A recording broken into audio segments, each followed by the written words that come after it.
आने वाले 2-3 महीनों के अंदर आप मुल्क के अंदर ये जो मूव चल पड़ी है ना, आप देखेंगे कि इनकलाब की तरफ हमारा मुल्क बढ़ रहा है। नादरा के पास सारा रिकॉर्ड है, सारा रिकॉर्ड निकाल कर एक तरफ से शुरू हो जाएँ। पूरे पाकिस्तान को तो वैसे ही आपने जेल बनाया हुआ है, तो उठाते जाएँ, उठाते जाएँ।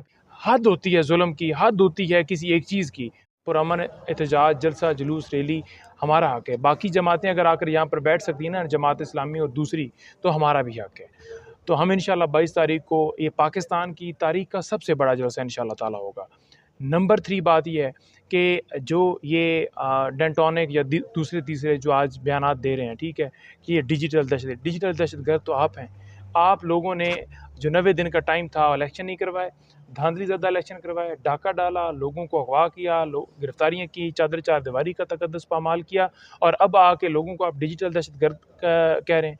रऊफ़ हसन का मुझे दिखा देना कि क्या वो जो स्क्रीनशॉट चला रहे हैं, क्या वो जेन्युइन है? और अगर जेन्युइन है तो उसके अंदर क्या उसने मुल्क बेचने की बात कर दी है। यानी आप अपने मुहिब्बे वतन पाकिस्तानी शहरियों को जो आप की मर्ज़ी के मुताबिक ना चले, वो सारे गद्दार हैं।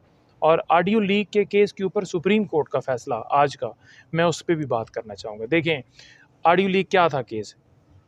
खोसा साहब की और बुशरा बीबी साहिबा की एक बातचीत जो है उसे लीक करके मीडिया पे उछाला गया सिर्फ़ और सिर्फ़ हरासा करने के लिए।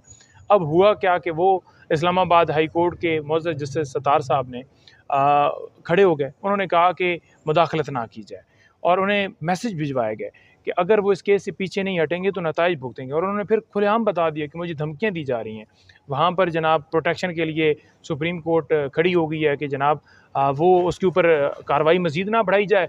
तो लिहाजा ये जो बीबी साहब और खोसा साहब की जो आपस में बातचीत थी, हो सकता है उन्होंने खुद रिकॉर्ड करके मीडिया के ऊपर दी हो। यानी हद होती है जुल्म की, हद होती है किसी एक चीज़ की। अलकादर ट्रस्ट केस लगा ही नहीं है और काजी साहब बैठ के रिमार्क्स दे रहे हैं। काजी साहब को मैं वाज़ेह कहना चाहता हूँ कि मेहरबानी फरमाकर पीटीआई के केसेस से खुद को अलहदा करें। हम अदम एतमाद की दरख्वास्त दे चुके हैं और मैं चीफ इलेक्शन कमिश्नर का भी बताना चाहता हूँ, मेरे हल्के का वो वोटर है, उसकी बीवी ने भी मुझे वोट दिया है, उसके बच्चों ने भी मुझे वोट दिया है और मैंने उसे सैकड़ों की लीड से उसे गाँव से हराया क्योंकि उसने पूरी मुखालफत की है मेरी वहाँ पर।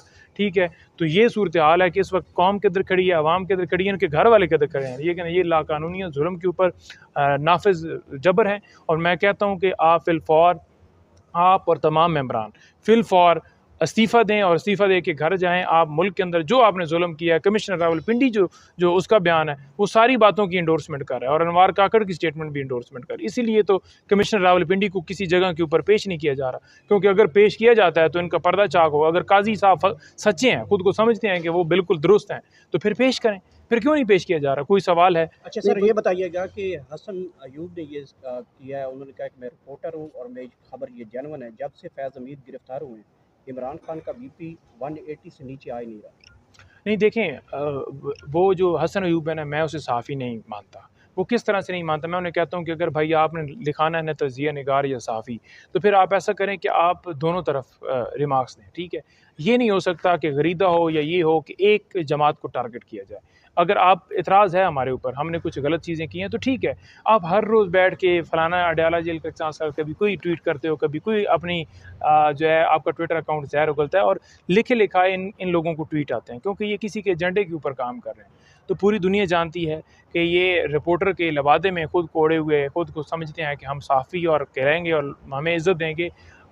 इनका ट्विटर अकाउंट देखो ना, जो ट्वीट करते हैं नीचे लोग गालियाँ देते हैं।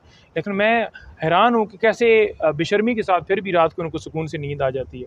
मेरे अंदर तो मुझे तो कोई एक गाली निकाले तो मुझे वहम बना रहता है और मैं उसका जवाब देता हूँ कि भाई मुझे बताओ मैं कैसे गलत हूँ। लेकिन सारा दिन गालियाँ लेते हैं, शायद तरबियत के अंदर कोई अच्छा फ़र्क। पंजाब साहब, ये बताइएगा कि जलसे के हवाले से आपने बात की है, क्या लगता है आपको? एक जलसा है, दूसरी तरफ 30 या 31 तारीख को गालिबान तलबा तहरीक का भी ऐलान कर रखा है तलबा ने, आईएसएफ ने। तो क्या इस जलसे के बाद तहरीक की तरफ पीटीआई बढ़ेगी और आप लोग इसको बिल्कुल ऑन कर रहे हैं इस तारीख को? देखें, तलबा जो हैं वो निकलें और रूल ऑफ़ लॉ के लिए निकलें, हम उसको सपोर्ट करेंगे, बिल्कुल अच्छी बात है। जो भी रूल ऑफ़ लॉ के लिए खड़ा होता है, हम किसी को ये नहीं कहते कि आप जलाओ करें, आग लगाएँ।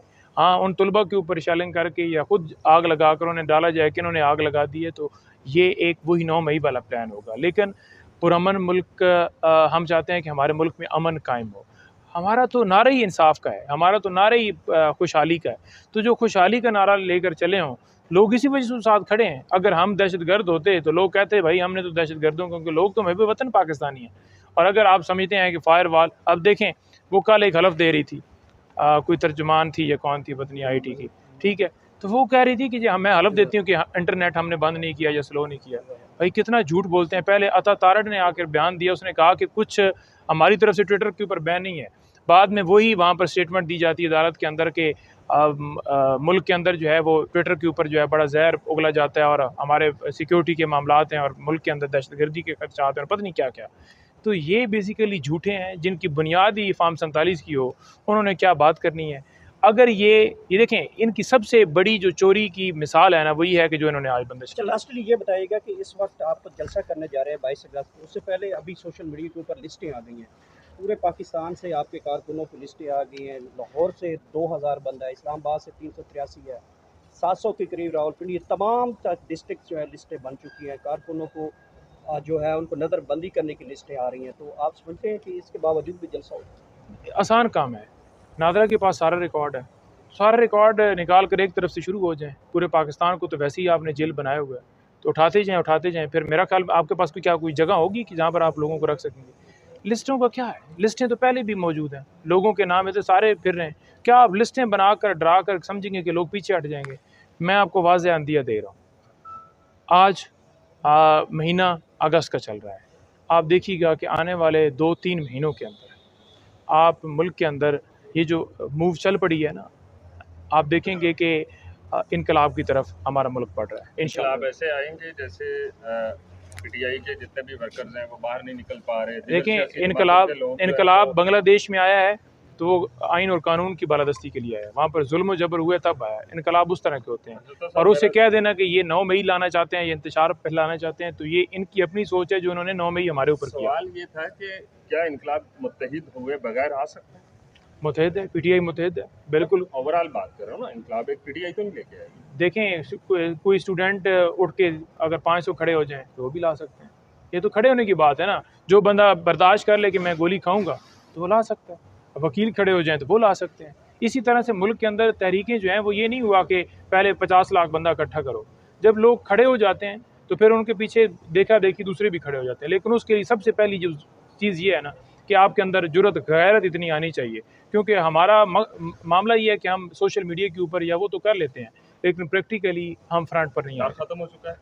डर इस वक्त काफ़ी हद तक ख़त्म हो चुका है और 1-2 महीनों में मज़ीद ख़त्म हो जाएगा।